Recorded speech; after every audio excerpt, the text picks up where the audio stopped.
de l'opposition extra-parlementaire du groupe de l'opposition radicale dite républicaine. Et nous observons cette situation sans pourtant nous réjouir de cet état de fait. Notre parti suit avec intérêt l'évolution de cette situation qui apparaît de façon claire comme l'un des derniers soubresauts de cet aspect monolithique que la triple alliance UFDG, UFR, PDN veut à tout prix imposer à l'ensemble des autres acteurs politiques de l'opposition. Et en effet, vous n'êtes pas sans savoir, sans rentrer dans les détails, parce que ce n'est pas la peine de rentrer dans ces détails-là, dans des considérations profondes, notre parti, qui est fondé sur le partage des valeurs démocratiques et principes républicains, fustige ce comportement qui consiste à caporaliser les autres. Donc, et à observer une attitude d'exclusion. Et tout le monde le sait que pour la beauté du jeu démocratique, il faut refuser d'écraser un adversaire, à plus forte raison un ancien allié. Donc, nous, au RPG, au niveau du Rassemblement démocratique, du Rassemblement du peuple de Guinée, bien sûr, on dit bien Rassemblement du peuple de Guinée, nous tendons la main à tout le monde, comme le nom l'indique. Alors, nous demandons à tous les partis politiques de rejoindre le RPG Arc-en-Ciel pour consolider les innombrables acquis du changement déjà réalisés par le professeur Alpha Condé. Voilà ce que nous pensons de ce retrait de l'opposition extra-parlementaire.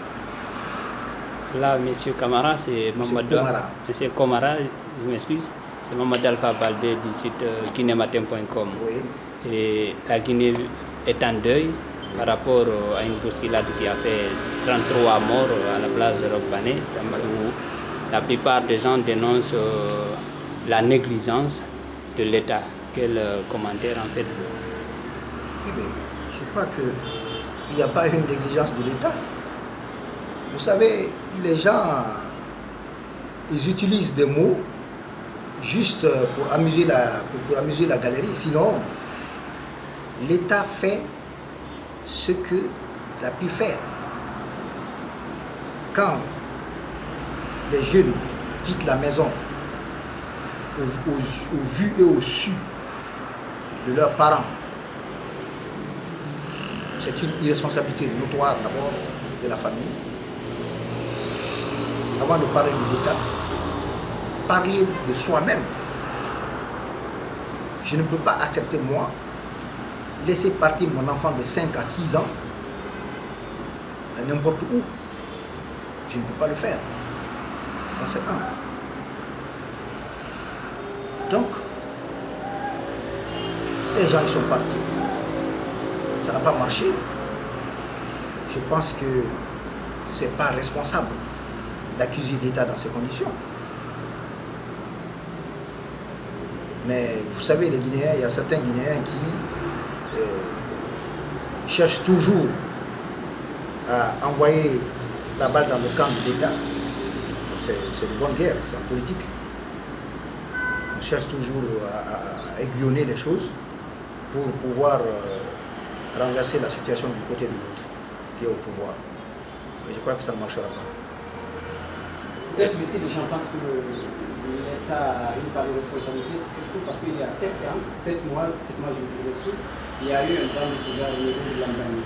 L'État avait bien entendu lancé une enquête, avait ouvert une enquête, et les responsabilités avaient sauté, les enquêtes n'ont pas suivi. 7 mois plus tard, une tragédie plus importante s'est répétée. C'est pour cela que les gens pensent que l'État est responsable. Mais attendez, vous savez qu'en matière de justice, on ne juge pas comme n'importe comment.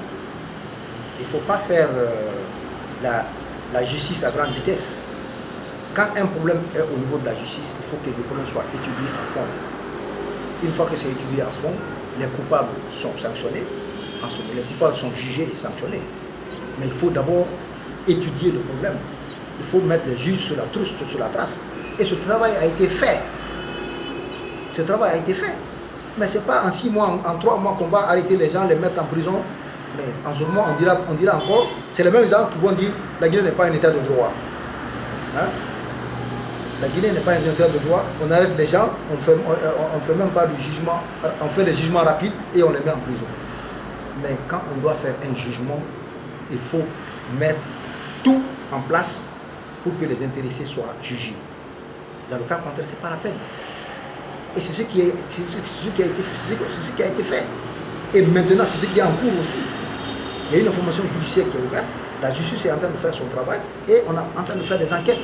C'est pourquoi nous avons demandé qu'on fasse des enquêtes approfondies afin de dénicher les coupables. Mais si on prend les gens comme ça, là, comme vous le dites là, à 3 mois, 4 mois, 5 mois, 6 mois, on prend les gens, on les met en prison, et on dira, c'est les mêmes personnes qui vont encore déclarer, oh, la Guinée n'est pas un pays démocratique, on prend les gens, on les met en prison sans jugement, ou bien le jugement n'a pas, ça dit que les enquêtes n'ont pas été approfondies, on a accusé tel. Mais qu'est-ce qu'il faut faire? Admettons que ça c'est une question de la justice, mais vous conviendrez avec moi que l'État c'est l'anticipation. Or, 7 mois plus tôt, il y a eu 6 mois, maintenant on parle de 33 mois. Est-ce que l'État a joué à l'anticipation? L'État a fait quoi? Est-ce que l'État a joué à l'anticipation pour empêcher bien entendu que les traduits paraissent? Mais quelle anticipation vous voulez parler ici? Il aurait fallu peut-être que... Oui, et maintenant ça c'est au vu aussi de l'État que cette organisation a été faite.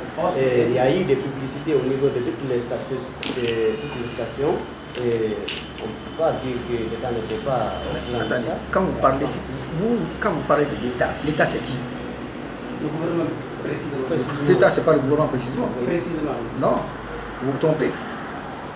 En ce moment, la définition de l'État, vous êtes en train de faire de l'amalgame. Okay, parce que le Guinéen pense que l'État, c'est le président Alpha Condé, l'État, c'est 2, 3, 4 ministres. C'est ça que le Guinéen pense. Oui.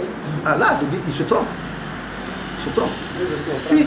Ah non, vous vous trompez. S'il y a eu des défaillances au niveau de la mairie,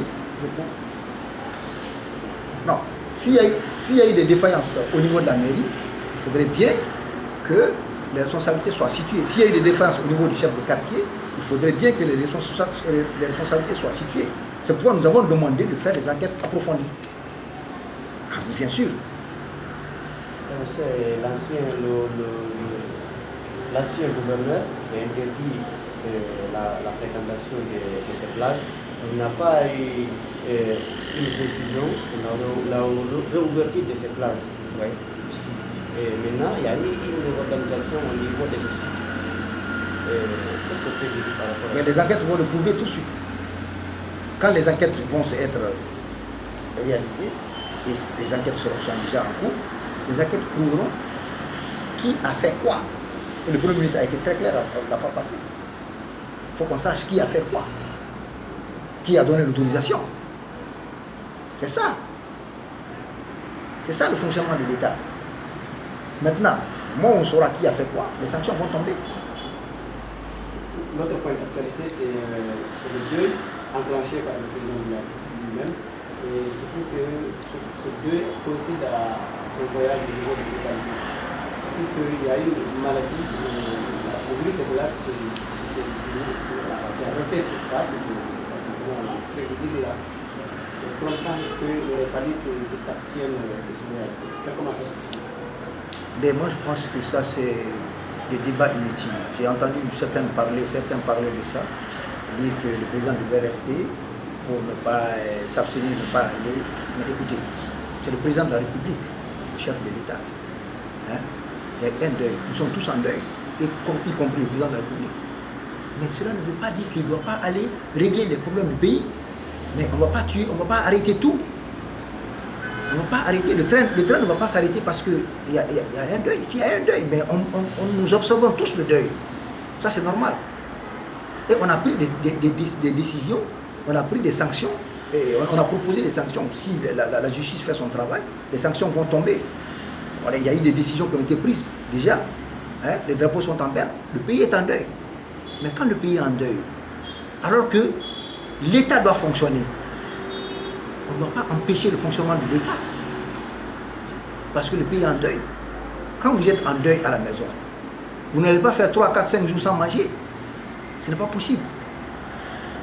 Mais il faut laisser le pays fonctionner. Quand il va aux États-Unis, où tous les chefs d'État africains se retrouvent, il est invité. On va parler du développement de l'Afrique. On va parler de la jeunesse. Le problème qui s'est posé à Taouya, c'est un problème de jeunesse. Mais il est normal que le chef de l'État guinéen soit à cette tribune-là, qu'il pose le problème de la Guinée et qu'on pense à la Guinée. Mais s'il s'abstient parce que nous allons rester croiser les bras, on va se regarder en face à face. À quoi ça va nous servir? On va régler les problèmes du pays. Nous sommes en deuil. Nous autres, nous sommes là. Tout le gouvernement est là. Il s'en va et il revient. Mais moi, je crois que les gens ils veulent seulement faire de la publicité, faire de la politique politicienne qui ne sert à rien. Moi, je crois que voyons d'abord notre pays, voyons la République. Il y a eu un deuil, il y a eu un incident grave. Nous avons tous observé ça. Et nous avons présenté nos condoléances aux familles. Et le gouvernement a pris des décisions. Et nous sommes en train de construire un état de droit. Laissons la justice faire son travail. Parce que nul ne peut se faire justice. Je crois que c'est ça. Non, merci. Merci beaucoup. Merci beaucoup. Merci.